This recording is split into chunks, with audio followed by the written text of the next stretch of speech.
très content de moi. Mais oui, bravo. Il est bien moche celui-là. Il est absolument parfait. Il est dans le thème. Il est aussi triste que nous, il y a 3 ans. Comment ça, il est beau? Parce qu'il y a 3 ans, nous étions dévastés. C'était la finale de la Coupe du Monde 2022, perdue au tir au but face à l'Argentine au Qatar. Une affiche de rêve entre Kylian Mbappé et Lionel Messi au-dessus du lot pendant tout le tournoi, on s'en rappelle. Et puis les 80 premières minutes avaient été un cauchemar. L'Albi Céleste menait 2-0, puis 3-2 en prolongation. Les Bleus étaient revenus à chaque fois. Kolo Muani avait eu la balle de match. Et derrière, donc la défaite au tir au but. Pas de 3e sacre planétaire pour l'équipe de France. Et depuis ce jour, il faut le dire, il y a une rivalité très forte entre la France et l'Argentine, footballistiquement parlant. Et on va vous montrer pourquoi les Argentins sont devenus nos meilleurs ennemis. J'embrasse évidemment Baptiste Vautier pour son animation. Parce qu'aujourd'hui, je vous le dis dans cette chronique, il va y avoir de la haine. Et tout a commencé en 2018. Alors ça, c'est la partie de l'histoire qu'on aime bien, parce qu'évidemment, vous vous en souvenez, l'équipe de France a battu l'Argentine à la Coupe du Monde 2018, en 8e de finale. C'est second poteau Pavard, le doublé de Mbappé, tout ça. Ça a d'ailleurs été un acte fondateur sur la route du titre. Et donc, avant la finale de 2022, eh bien, TIC-Sport, média argentin, nous dit l'Argentine pourrait prendre sa revanche en finale contre son bourreau de la Coupe du Monde 2018. La France, de son côté, la Nation décompte que 7 Argentins auront à cœur de prendre leur revanche sur l'équipe de France. Et c'est quasiment la même phrase pour Olé. Et puis, les joueurs de l'Albi Céleste s'étaient aussi rappelé les propos d'un certain Kylian Mbappé en mai 2022. L'avantage qu'on a nous les Européens, c'est qu'on joue toujours nous entre nous et on a des matchs de haut niveau. Comme par exemple la National League, on a des matchs de haut niveau tout le temps. Donc quand on arrive à la Coupe du Monde, on est prêt. Là où le Brésil et l'Argentine, ils n'ont pas ce niveau-là. En Amérique du Sud, le football n'est pas aussi avancé qu'en Europe. Donc c'est pour ça que les dernières Coupes du Monde, quand vous regardez, c'est toujours les Européens qui gagnent. Voilà, donc il nous a bien chauffé les Argentins avant la rencontre. Après, évidemment, il y a le scénario complètement fou du match qui a alimenté le feu, on va dire. Et puis il y a l'après-match, bien sûr, marqué notamment par les célébrations d'Emiliano Martinez. Cette photo aussi légendaire que consternante à côté du trophée du portier champion du monde. Il va devenir tout simplement l'ennemi public numéro 1 en France. La preuve à la cérémonie 2023 du Ballon d'Or. The Yashin Trophy winner is Emiliano Martinez.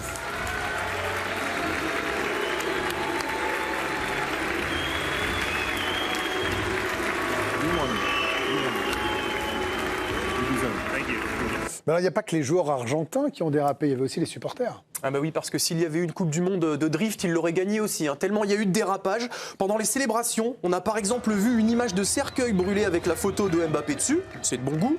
On a vu Emiliano Martinez, encore lui, reproduire la scène de la finale face à ses compatriotes. Là, on sent toute l'intelligence dans le regard et dans le comportement. Et puis par-dessus tout, il y a eu les débordements racistes, avec notamment cette séquence avec des supporters en train de chanter en direct à la télévision. C'était avant la finale. Juegan en Francia pero son todos de Angola, qué lindo es, van a correr, son cometraba como el puto de Mbappé, su vieja es nigeriana, su viejo camerún. Bueno. Pero en el documento, nacionalidad francesa. Chao, listo, no. L'autre, il dit non, mais il laisse toute la chanson. Non, encore, non, mais tiens, putain, non. Non mais c'est terrible. Bon, en tout cas, évidemment, c'est une honte. Et alors le problème, c'est que ça aurait pu rester un cas isolé. Il y a des cons partout, évidemment. Sauf que les joueurs argentins eux-mêmes vont reprendre ce chant. Sur cette séquence, vous voyez un live avec Enzo Fernandez qui est en train de chanter avec ses coéquipiers. Et en fait, juste après la séquence, on entend dans la vidéo qu'ils reprennent une partie du chant qu'on a entendu juste avant, celui des supporters. En fait, le milieu de terrain a tout de suite essayé de couper, mais c'était trop tard. Et c'est pas fini, parce que ça, c'était il y a 3 ans. Mais encore très récemment, c'était il y a moins de 2 semaines, le jour du tirage au sort de la Coupe du Monde, eh bien, il y a eu cette nouvelle séquence atterrante. Oui, j'ai vu ça. ¿Francia contra quién? Francia contra Senegal. Es la primera contra la reserva. No.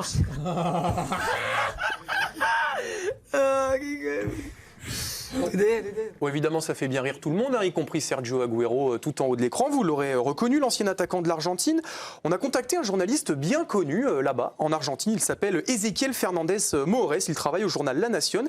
Et on lui a demandé tout simplement s'il y avait du racisme envers les footballeurs français. Es un territorio muy libre y muy impune. Se cree que insultarlo al rival, denigrarlo, del modo que sea, con insultos racistas, homófobos, es burlarse, es simplemente una burla, forma parte del folclore del fútbol. Es decir, yo te puedo insultar de modo racista, pero no soy racista. Ese es el argumento que se utiliza muchas veces. Voilà, c'est pas lui qui le dit, c'est ce qu'il entend. Bon, bref. Et donc ça a créé une rivalité qui va même, finalement, quand on voit ça, au-delà du foot. Et oui, souvenez-vous des Jeux Olympiques en 2024. Alors, le premier exemple concerne le foot quand même, parce que la France a affronté l'Argentine en quart de finale, victoire 1-0 des Bleuets, et la fin de match avait été marquée par de grosses tensions. Dans les médias, on parlait notamment de bagarre générale, donc avec des coupures de presse. Il y a même le combattant français de MMA qui avait proposé une discussion à Nicolas Otamendi. Alors c'est dommage, cette discussion n'a pas eu lieu, mais c'était loin de concerner seulement le foot au JO. Arthur Girand a trouvé par exemple cet article du New York Times. Pourquoi les Français utilisent les Argentins avec autant de passion aux Jeux Olympiques? C'est vrai que les supporters tricolores ont bien essayé de déstabiliser les sportifs argentins dans toutes les disciplines. D'ailleurs, en rugby à 7, il y a eu cette déclaration d'un joueur éliminé par la France, Marcos Moneta. Je ne sais pas s'ils sont vexés à cause de Messi et de la Coupe du Monde 2022 ou parce qu'ils ne nous aiment pas. Peut-être qu'ils ont peur de nous. Donc vous l'avez compris, il y a pas mal de haine des deux côtés. Nous, on en a, eux, ils nous le rendent bien. Et on a demandé à notre confrère argentin si les Argentins ressentaient comme nous cette haine, si elle était aussi forte. Así como Diego Maradona marcó una rivalidad especial contra Inglaterra, Mundial de México 86, Guerra de Malvinas, Mano de Dios, etc., la era de Leo Messi fue la que marcó la rivalidad contra Francia. Pero no me animaría a decir que es la misma rivalidad que contra Inglaterra. Contra Inglaterra allá hay un algo que excede más al fútbol y que tiene que ver con cuestiones políticas y con la guerra de Malvinas incluida. Eh oui. Bon, finalement, on peut s'entendre, parce que nous non plus, c'est pas trop nos copains, les Anglais, surtout en rugby. Bon, après, les avis peuvent diverger. Regardez ce qu'écrivait le média Olé, justement après l'épisode des JO l'année dernière. Le Brésil est le rival de toujours. L'Uruguay fut le premier. L'Angleterre l'a été pour des raisons diplomatiques. Mais à ce jour, aucune rivalité n'est plus intense pour l'équipe nationale argentine que celle avec la France. Le message est assez clair. Et puis surtout que les deux pays ont encore une histoire à écrire dans cette rivalité, parce qu'il n'y a eu que 13 France-Argentine dans l'histoire, c'est pas énorme. Il y en a beaucoup qui remontent à pas mal de temps. Bilan en faveur de l'Argentine, 6 victoires à 3, 4 nuls. Il y a eu 4 matchs en Coupe du Monde, un seul succès tricolore, celui de 2018. On ne remercie pas Olivier Rouillet, même pas foutu d'entrer en jeu en 1978, lors de la victoire de l'Argentine face à l'équipe de France. C'est faux. Vous êtes trompés, les gars. Faut regarder vos archives. Moi, j'ai pas vu que vous étiez rentré sur les documents. Je suis rentré. Ah bah c'est encore. Oh là là là là là là là là là. C'était le maillot vert? C'était pas celui-là. Ah mais en tout cas les trucs sont pas à jour, parce qu'il y a plein de sources qui disaient qu'il y avait eu qu'un seul changement, c'était Barra Teddy. Cherchez pas à vous noyer, vous êtes à la rue. Il est rentré, c'est encore pire, il a pas pu influer sur. Mais j'ai déjà joué quand même, on était allé la veille, l'année précédente, on avait joué déjà en Argentine. Déjà. Olivier, sur le site de la Fédération française de football, vous n'êtes pas rentré contre l'Argentine. Oh bah tant pis, c'est pas grave. Ça changera pas mal. En tout cas, je sais pas ce que vous en pensez, mais il y a évidemment la Coupe du Monde 2026 qui arrive. Si la France et l'Argentine sortent premières de leur groupe, elles ne pourront pas se croiser avant la finale. Moi, ça me plaît bien, donc rendez-vous à New York le 19 juillet. On a 2-3 comptes à régler. Merci beaucoup, Romain Aran. Il y a beaucoup de choses. Parce qu'évidemment, il y a du foot, il y a ce qui dépasse le football, il y a des horreurs, voilà, on ne peut pas dire autre chose qui nous déplaise. Djibril Cissé, l'Argentine, longtemps, c'était pas nos ennemis du foot. On les regardait de loin dans leur combat contre les Anglais, comme avec Maradona, contre les Allemands, parce qu'on n'était pas vraiment invités à ces sphères. Aujourd'hui, est-ce qu'ils sont nos rivaux numéro 1 en sélection pour vous? Ouais, clairement. Clairement, pour tout ce qu'on a vu dans ce pourquoi qui a été très bien, qui m'a un peu énervé. Bah oui, allez-y, dites-le. Non, moi je les aimais bien de base, vraiment, le Maradona, tout ça, tout le monde. Le maillot est beau. Hein. Et j'ai pas envie de rentrer dans leur jeu, mais c'est vrai que j'ai beaucoup de haine envers eux maintenant, depuis ce qui se passe. Et c'est-à-dire que si vous croisez par exemple des joueurs impliqués là-dedans, vous êtes capable de leur dire, vous allez en parler. Bah, la vidéo, là, le live, c'était qui, Enzo Chelsea, Enzo Fernandez. Franchement, je sais pas comment les joueurs français qui jouaient avec lui à Chelsea ont fait pour lui pardonner. Après, oui, on fait des erreurs, on s'excuse, mais là, c'est profond quand même. Vous aviez joué contre Saviola en Coupe du Monde du 20, vous? Oui. Saviola, d'Alessandro, tout ça. On a joué contre l'Argentine et ça s'est très bien passé. On a été bien accueillis là-bas. On n'a pas eu de problème. C'est vrai que c'est un problème récent. Mais oui, quand on entend les insultes... les chants racistes, homophobes, les blagues racistes, homophobes, ils s'en débarrassent. Le passeport, c'est tout. Non, mais en plus, ils y vont sciemment. Je veux dire, c'est pas un dérapage une fois, c'est des choses qui reviennent régulièrement. Non, mais si ça restait dans le faut football, monter la sauce. On sait qu'ils sont chambreurs, ça a toujours existé. Les Argentins Ça, ont la toujours été chambrette, comme c'est pas ça. grave. Il n'y a qu'à voir ce qui se passe avec les Argentins dans notre championnat. Dès qu'il peut mettre un coup, il le fait. Mais là, on va trop loin. Bien évidemment, sur le côté homophobe et raciste, c'est pas possible, c'est insupportable. Et sur le reportage, quand on voit le journaliste, notre confrère argentin qui sort et qui enlève le micro, qui revient, non, il faut arrêter ce genre de choses, c'est pas possible. Non, parce qu'on le sait tous, on maîtrise un micro. Hein. Donc Tandis que vous êtes régulièrement devant un stade, quand ça veut dire déborde, vous aussi l'enlevez que, le micro. Quelque part, il le cultive aussi en Argentine, au-delà de l'aspect football. Donc, est-ce que c'est vraiment une haine vis-à-vis des Français ? Je suis pas certain que ce soit ça, mais en tout cas, par rapport à ce qui s'est passé, c'est pas normal qu'on laisse s'exprimer des pseudo-supporters. Vous rêvez d'une finale contre eux ou pas ? Est-ce que pour vous, c'est la finale idéale ? Non. Pour moi, si. Bah moi, non, si. non. Moi, À la limite, moi, j'aimerais bien une vraie revanche sur les Espagnols, parce que ces derniers temps, ils nous ont fait la misère. Mais oui, médiatiquement, ça serait énorme, parce que tout le monde en parlerait. Mais on n'est pas sûr de sortir avec la 3e étoile non plus. Hein, donc le problème, il est là. Oui, d'accord. Mais bon, au moins, on donne une chance. Moi, je trouve qu'aller chercher la 3e étoile en prenant la revanche de la finale, après toutes ces invectives, ces chants et toutes ces choses-là, là, je vous le dis, je me mets en chroniqueur. Pour moi, c'est la finale que j'espère, mais de tout mon cœur. Personnellement, je n'imagine pas la France. J'ai joué Messi pour son dernier match en sélection à nouveau. Mais c'est vrai que quand on voit ce qui s'est passé en 2022, on va la gagner, Jeannot. 80 minutes. Enfin, moi, je l'ai vécu, je l'ai commenté en direct à l'époque sur RMC. C'était irrationnel, mais vraiment réel, ce qu'on a vécu. Parce que, très honnêtement, c'était le match le plus horrible de l'ère Deschamps jusqu'à mais à l'arrivée, vous êtes à un arrêt de Martinez de gagner. Ce qui se passe pour Colomboigny, c'est ce qui se passe pour Gignac et la frappe sur le poteau à la 92e en finale contre le Portugal. C'est exactement la même chose, quoi. Voilà, l'histoire a été écrite comme ça. Moi, avec l'Argentine, mon histoire, elle est très bien. 1er octobre 86, Maradona avec Naples qui frappe sur le poteau. Ah oui, c'est contre Toulouse. Qui élimine Naples, donc tout va bien. Beto Marsico. Et vous aimez Beto Marsico. Et j'adore Beto Marsico. On va finir là-dessus.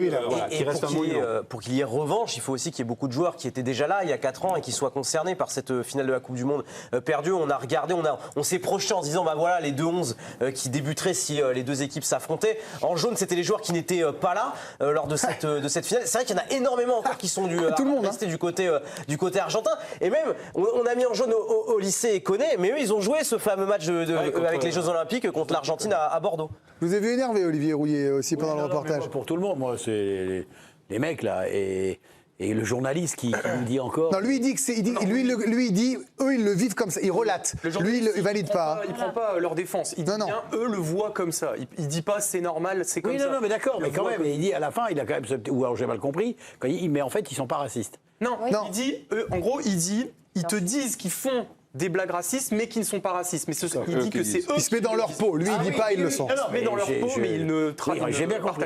Mais ça, c'est l'excuse de tous les racistes. Hein. Non, mais moi, ça m'insupporte, tous ces discours. Je peux pas comprendre. Personnellement, l'Argentine, moi, c'est au contraire. Moi, j'étais hyper admiratif de cette équipe. Parce que quand j'ai joué contre, effectivement, très peu, mais j'ai joué un petit peu. Donc, c'était quand même quelque chose. Pour moi, l'Argentine, c'est comme le Brésil, c'est du monument du football. Et c'est vrai que ce bordel, il est venu il y a 4-5 ans, pas plus. Hein. Il y a, 2018, ça fait 7 ans. Quoi, voilà. Bon, 2018, je pense pas que c'était aussi... Bah, ils l'ont comme ça. Nous, on l'était tellement joué, mais... La seule différence, c'est qu'en 2018, nous, on reste propre. Ouais. On fait pas ce que fait le gardien sur son but avec le trophée. C'est que un huitième. Le but, tu te rappelles. Donc voilà, c'est énervant. C'est terrible. Voir une finale France-Argentine, ouais, moi ça me plairait. Ah, voilà, Maro. Voilà. Et puis si on peut effectivement se mettre la troisième étoile le jour-là, on pourra quand même avoir un kiff supérieur. Ça, c'est clair. Mais bon, c'est bien dommage quand même. C'est bien dommage que... des fois... Après, pardon, mais le foot a besoin de rivalité. Alors, c'est bien qu'en nation, en Coupe du Monde, on trouve un adversaire. C'est Messi quand même. Des gestes obscènes comme les gardiens. Non, mais attendez, quand je dis ça, je cautionne pas ça. Je dis juste que ça nous permet de faire ce type de pourquoi, d'avoir toute cette rage dans ce corps musclé de Romain Aran, vous voyez, et là qui ressort comme ça, là, mon petit bonhomme, je l'ai jamais vu aussi énervé. Bon, et puis l'Argentine, c'est quand même aussi Messi, qui lui est resté comme d'hab en retrait par rapport à ça. Il aurait là-dedans. Il n'y a pas eu de casserole. Il aurait pu dire ça se fait pas les gars. Il a laissé faire sur les célébrations. Tout le monde est en train de célébrer, ça dépend lesquels, mais il peut pas arriver et dire tout le monde se tait maintenant. Si, on l'a déjà. Il y a eu une image où il y a des images où ils sortent pas tant que Messi n'est pas là, ils attendent comme des petits. que Messi passe. Donc oui, il a ce C'est lui le capitaine, c'est lui le leader, c'est lui le gourou, il peut y aller. Il a ce pouvoir. Ils ont tous joué pour lui, ils ont tous voulu qu'il gagne sa Coupe du Monde. Au final... Même la FIFA. Oui, mais oui. À ce moment-là, tu te dis, bon, c'est quand même, OK, Messi gagne une Coupe du Monde, à la limite, bon... Mais en fait, derrière, je trouve que son image, voilà, il a laissé faire, il n'est pas sorti par la grande porte, je trouve, sur le côté... festivité, voilà, parce qu'on parle de rivalité, on n'est plus du tout dans le sportif là. On est vraiment, ça peut chambrer sur le terrain, mais que ça reste sur le terrain. Là, on parle d'insultes, de racisme. Là encore, il y a quelques semaines avec le tirage, mais en fait, ça va au-delà de ça. Et ça vient des Argentins. Donc, comment tu veux répondre toi ? Tu réponds pas et il faut aller juste les battre sur le terrain et puis voilà. Pas mal. Voilà. Moi, je réponds pas si on gagne. Je suis d'accord. Si on perd, moi, je chialerai devant tout le monde. Oui, d'accord, mais il faut pas non plus. Juste dans la composition d'équipe que vous avez laissée là pour. En jaune, c'était donc ceux qui n'étaient pas joueurs, et en blanc, elle serait quand même un petit peu vieillissante, cette équipe. Oui. Vraiment. Enfin, on disait déjà ça il y a 4 ans. Oui, mais justement, il y a 4 ans de plus quand même. Il y a certains joueurs. Non, mais ils ont écrasé tout le monde. Et ils ont gagné la Copa América. Il y a 4 ans de plus, je suis pas convaincu. Alors nous, on fait un pourquoi plein de sommes. On est un peu belge là. Oh là, pire accent. C'est horrible. Je m'excuse, je vous adore. Alicia, comment les Argentins, ouais, c'est dur. Comme les vacances demain. Comment les Argentins fêtent ça ? C'est un anniversaire, une date sacrée pour les Argentins, et tous les joueurs de l'équipe n'ont pas manqué de publier énormément de photos, de stories, des photos d'archives, à commencer par celui qu'on adore le plus, notre bon vieux Emiliano Martinez, au bon endroit, la main, là. Le gardien qui a mis un paquet de photos souvenirs. Il y a notamment son trophée, il y a les photos avec les proches, l'attaquant Lautaro Martinez, lui aussi y est allé de ses photos en embrassant le trophée avec ses proches. Pareil pour Leandro Paredes, et puis il y a aussi Léo Messi. Alors lui, c'est un anniversaire qui dure toute l'année puisque c'est sa photo de profil. Il a quand même mis cette petite story. Vous avez son WhatsApp ? C'était il y a 3 ans. Non, c'est sur Instagram, tout ça. Donc beaucoup de joueurs. Et on termine avec les mots de Di Maria. Qu'est-ce que c'est bon d'être argentin ? Joyeux anniversaire à tous. Bon, merci Alicia. Enlevez-moi ça, là. Voilà, très bien. Pas Alicia, je parlais d'image, bien sûr. Vous me laissez Alicia. Vous voyez, j'ai des potes qui m'écrivent. Sujet suivant, je suis trop énervé, c'était trop bien. J'ai les boules, c'est insupportable, je peux plus, vivement juin. Vous voyez, c'est magnifique. En voulant la photo de Pavard Non, mais je ne peux pas lire le reste. Merci beaucoup Romain Aron. Dans un instant, comment Dembélé retombe dans ses travers. À tout de suite.